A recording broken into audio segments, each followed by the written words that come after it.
so I put a little bit of a mound on here because there's a hollow on the bottom of this bowling pin that's an undercut.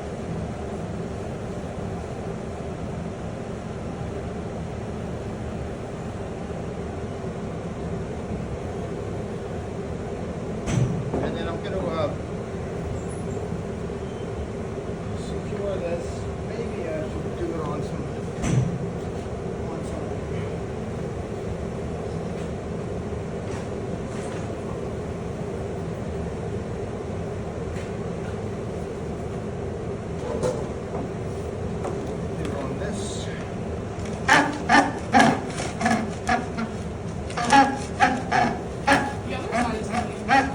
But this will be all bumpy.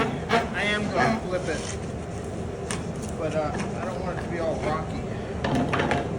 So mold making can be really, really fussy, and you can spend a lot of time on it, or you can just go quick and dirty if you're not going to be using the mold a lot. So this will just make it easy for me to spin this around and get to the other side and stuff. So I want the widest part to be on the same plane. So I'm going to prop this up so it's not tipped down, it's up.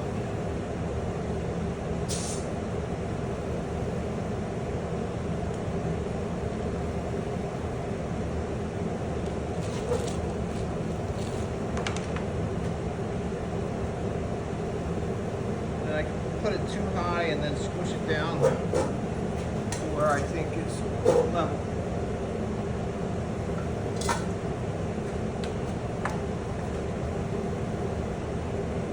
And now I'm going to anchor this so it doesn't move around. And at the beginning part of this, you can be really fast. Like, you don't have to be very careful at the beginning part. Just get your clay up on there. I've seen a lot of students start like they're carefully putting the clay on at the beginning, but it's not going to be exposed, so there's really no need to be all that careful.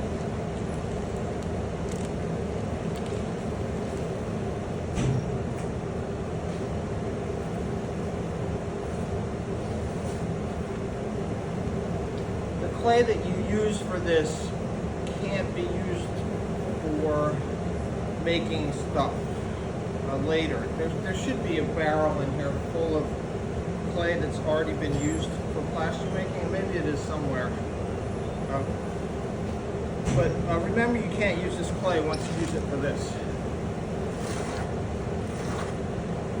Maybe put it in a bag if you're going to make more molds, and then you have clay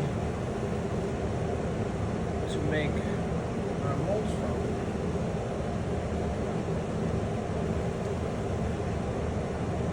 And if you have to use new clay, make sure you just buy some of the reclaimed clay, because it's $6, I think, a bag, and then you'll have a bag of mold making clay.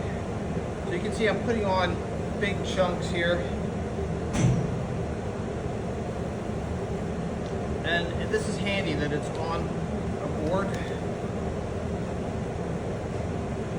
It's not critical that there are no air pockets underneath this. It's just at the top part we're going to have to seal that right up and have no flaws or air pockets up at the top end. This plane here is going to be flat.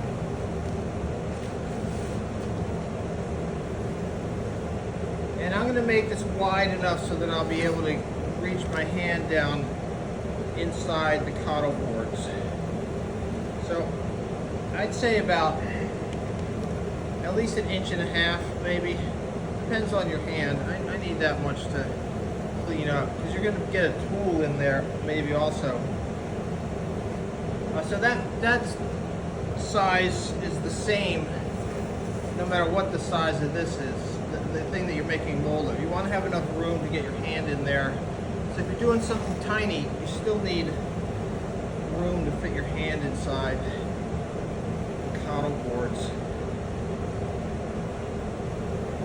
And I don't want to mess up this little mini bowling pin, because I might use it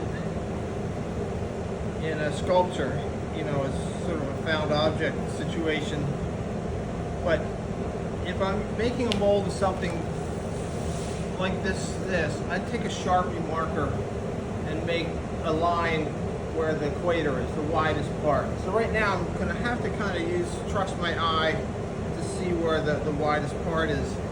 So if you know, you buy something like dog chew toys are often two-part molds because they want to sell them for as, you know, they want to make them for as cheap as possible. This has a seam line on it. Let's just pass that around. You can see there's a little line where they popped that out of the mold. So that's come out of a two-part mold, and they just pour rubber into that mold.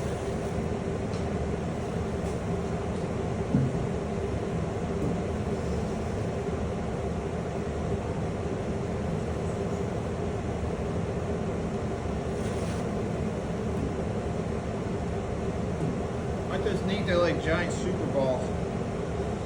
It hurts to get hit with one of those though. I hit someone in the shin last night. Oh, that's the worst place to be. For evil. I know, but I'm old and my shot's not that hard, so he was fine.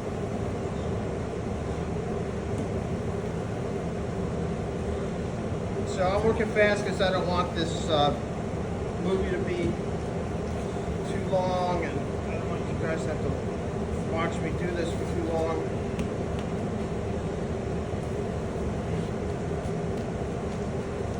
But we'll turn off the video in a second, and then I'll tidy this up.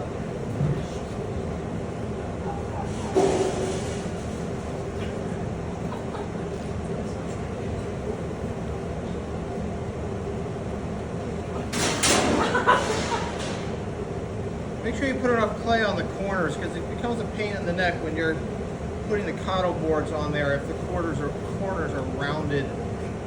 It's easy if you put too much on to just take a knife and cut a sharp corner on there. It's easier to do that than to try to build it up.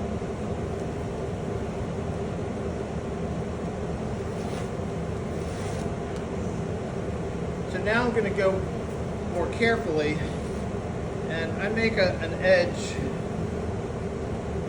on that, and I'm going to push up to the contour of this and then squash it down.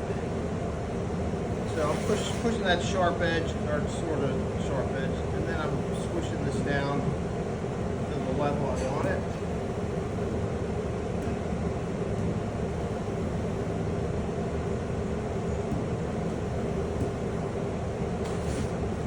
So the first time you do this, it's kind of difficult to visualize what's happening, but I'm going to put cottle boards on this.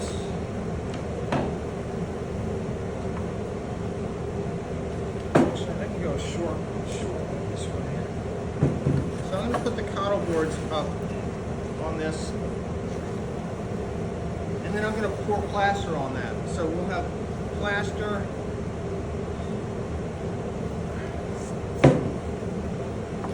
Plaster and clay together. See in there.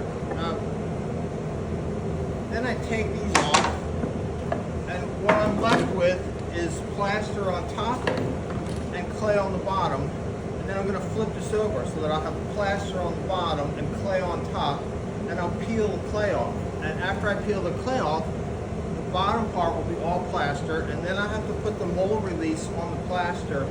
And then I'll put the cottle boards back on, and I'll pour the second half of the mold. So that's how we'll end up with a two-part mold. So we can stop with video for now.